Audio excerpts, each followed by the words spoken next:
Hey crafters, it's Jen Evers with Quality Crafts, or just Jen Evers for those of you who are not crafters and who are tuning in just to um, talk to me, leave comments in the description box about transplant, specifically kidney transplant. I am, what did I figure, 30, 32, 35? 35 days out from my transplant, and I feel awesome. I mean, it shows in how my body has changed. Sorry, my phone, I, I should put it on mute. 1 second. It shows in how my body has changed and my attitude has changed and my energy level. And if you're on the fence about whether or not you want to get a transplant, do I want to be on the list, do I not want to be on the list, there is no comparison to life after transplant. And God has blessed me with a transplant, a healthy kidney. It's working great. And I'm going to tell you, even if I only get a couple of years out of this, I will be ever so grateful to have a couple of years of life the way I feel right now. It is truly amazing. So on to the surgery. I went in on a Monday morning. They called me at 7:45. I was ecstatic. I ran through the building to each one of the meetings that was going on and yelled to everybody, I got a kidney, I got a kidney, I'm leaving. I was just to tears. I was so excited. Even though I knew that once I got there, there's always a chance that the kidney would not be viable, or it would not match the final tissue match, or, any number of things could happen. So I went in at 9, and yeah, I got there about 9 a.m. at the hospital, the UW hospital in Madison, and I waited all day. Of course, there's people coming in and out of your room. I had to have a PICC line put in right here. A PICC line is just another form of an IV, and it sounds scary, and it was scary. I was just blown away. I had never had one, and I didn't want to do it. But truly, it's almost completely painless. It's just that you feel the PICC line going in through your vein, going up through your arm. It's an odd feeling, but truly it does not hurt. Everything else that was done to prep me for surgery and everything was totally fine. So if you're like me and you're going in for one, or you're thinking about going in for one, really there's not a lot to be scared of, truthfully. I am a zero tolerance pain lady. Okay, I don't tolerate pain at all. And I'm going to say most of it was pretty comfortable. I waited from 9 a.m. until 1 a.m. There was another lady that went before me. She had some complications, so it took her from 5 p.m. until, I don't know when they end the surgery and start a new one. There could be, some time in between there. But my surgery started at 1:01 a.m. My mom and my dad were there with me. And so when I went, of course, they went to the waiting room, and by the time 4 a.m. rolled around, he was out of surgery, dressed, and down in front of my mom telling her how wonderful it had gone. The kidney worked instantaneously as soon as it was put in. I have an 8-inch incision from the bottom of my pelvic bone until almost right up underneath my right breast. It's about 8 inches long, and I had multiple metal staples all the way down that. I waited from, okay, let's back up just a little bit. I woke up from surgery signing. I'm an interpreter for the deaf, so that was interesting. Nobody knew what I was saying, and all I was doing was going, it hurts, oh my God, it hurts. I want something, and it's just easier to sign when you're not feeling good than to open your vocal cords and just start speaking, I guess. It's the second time on a second surgery that I've done that. I thought that was curious. Anyway. Because my mom was there, and they're like, do you know what she's saying? She's signing. And nobody knew sign, of course. So that's the first memory I have of waking up from surgery. And I was fully expecting to be nauseous and be throwing up, but I wasn't. I didn't throw up. I was quite sedated, so that makes a big difference. And I remember waking up and seeing my family in the waiting, or in my room, actually. So that would have been Tuesday morning. Tuesday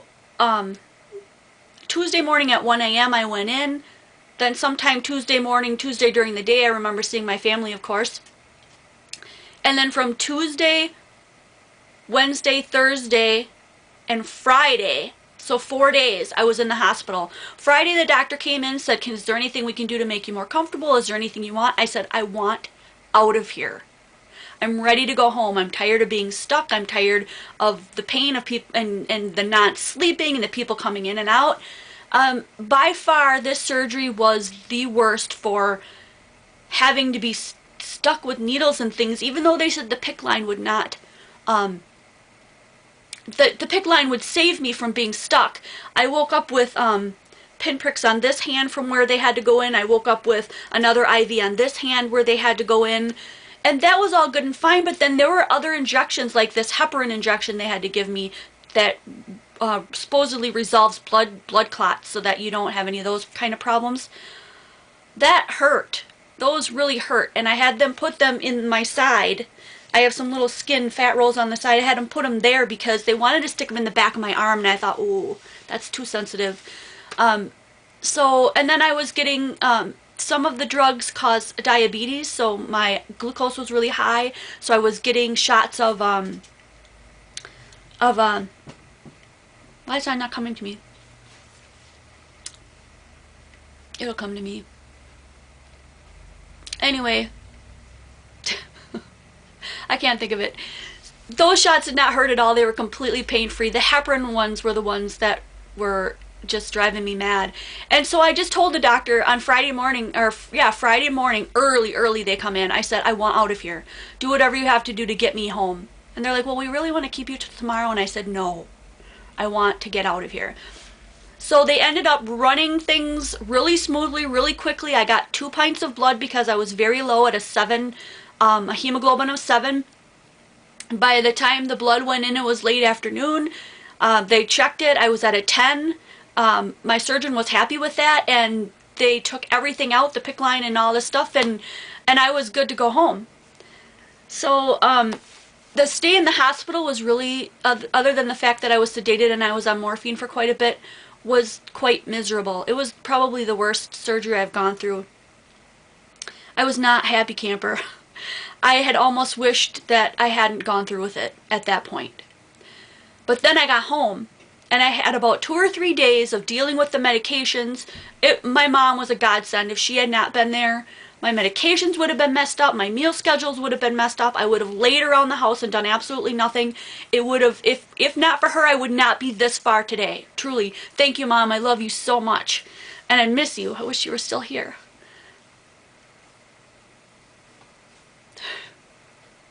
It was really nice having my mom here. And my dad for a week. Sorry.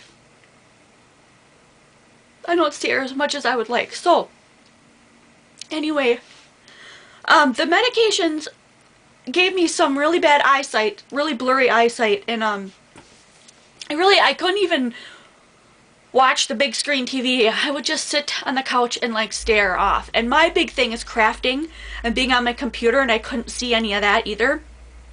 So the first couple of days were really frustrating at home, but I was still on pain medications and still, you know, so I would just like sit and I would use a lot of ice. Ice worked better than the pain medications. I kid you not.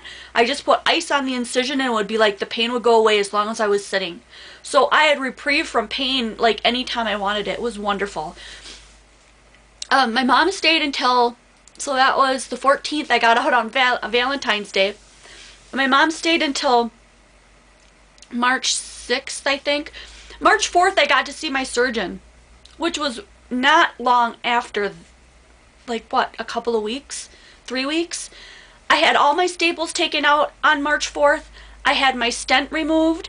And I just want to say, having the staples plucked out hurt worse than the stent removal. If you've never had a stent removal, they basically pull it out of your urethra, which is where you pee, and they numb it first, and the numbing is not pleasant. It's extremely cold, but that's it. It's just extremely cold, so it's like uncomfortable. But then once they go in and retrieve it, there's absolutely no pain whatsoever. So I want to squash any of your fears about that. There is nothing about this surgery or the procedures following it that would ever scare me away from getting a transplant again. Nothing would ever scare me away from doing another transplant if this kidney were to start failing. Absolutely nothing. Because after I got through the blurriness of my eyes, and my body just got used to the medication, and that cleared up, and I could work on my computer, and I could start doing things around the house, and my mom was helping me, and she encouraged me to walk. I walked on my treadmill the first day I was home for 2.5 minutes on level 1. The next day I bumped up to a couple more minutes and a couple more minutes. I'm now at 2 miles a day. 1.5 to 2 miles a day, depending on how motivated I feel. I was at an 11.9 hemoglobin the second week I was out. And I was just thrilled. My mom and we rearranged my whole house. I did a lot of sitting. She did a lot of moving. I did some moving. She kept me motivated. I moved every day. 3 days a week we went to labs. Monday, Wednesday, Friday. I did the stairs at the lab. We never took the elevator. I gave it everything I had. My mom arranged healthy meals. School arranged take them a meal. They brought me meals. We rearranged them. We supplemented fresh fruits and vegetables. We made sure I was drinking plenty of water. I drink 64 ounces of water a day. I never was a water drinker, but I add lemons and fruit and oranges and things to my water and let it sit overnight in the fridge, and I drink that. And now it's to the point where my body craves that water. If I don't have it, I feel like I need it. And that is another thing that will jumpstart your kidney and get things moving, and the healthy eating. And it's just, I had no preparation for starting this video and what I wanted to tell you, but life is awesome. I was just dragging my butt up in the morning, combing my hair straight. Look, I curled it today. Getting through my day of work and going home and crashing. And I know there are a lot of people who are 40 and above who work full time just like I do, who say the exact same thing, and they don't have kidney disease or any other disease or anything going on, and they say the same thing, but it's not the same. It's not the same, because when you have toxins built up in your body, it's not your choice to go home and just sit. It's not your choice to look lazy to other people. It's not your choice to not do the things you like, because you don't have the energy to do it. And I now have the energy to do it. Anything and everything I want, and I will not take that for granted. I got a deceased donor kidney, which means another family lost a loved one. And he donated, I'm sure other body parts as well, but 2 very healthy kidneys, and saved 2 women's lives. And they don't share any information. The privacy laws are so strict. They don't share any information about who this person was. But they do give you a chance to write a letter, and I'm definitely going to be mailing that out this week. Thanking that family and telling them what a wonderful gift they've given. So that's another thing that you can do if you're not lucky enough to have a live donor, is to get on the deceased donors list like I did. It took me about a year or so to jump through some hoops. I had to get some skin cancer removed. I had to have a biopsy of my thyroid, which is where they stick a needle straight into your neck. And I want to tell you that if you ever need one of those, it's completely painless. It's scary as heck, it really is, but it's completely painless. You feel nothing. I jumped through hoops for about a year. I got on the list, and then I waited 2 years for the call. And that's, I don't think that that's too long to wait for what I've received. I really don't.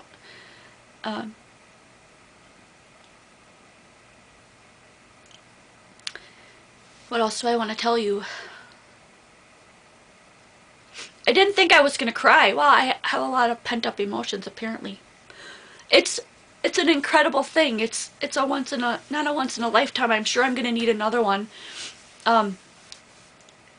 Kidneys that are transplanted do not last forever, if you didn't know that.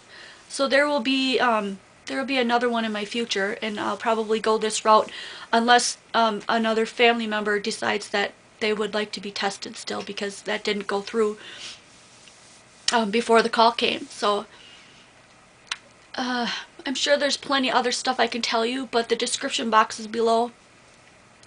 And I would be happy to answer any and all of your questions. And if I don't know the answer, I would definitely look it up for you.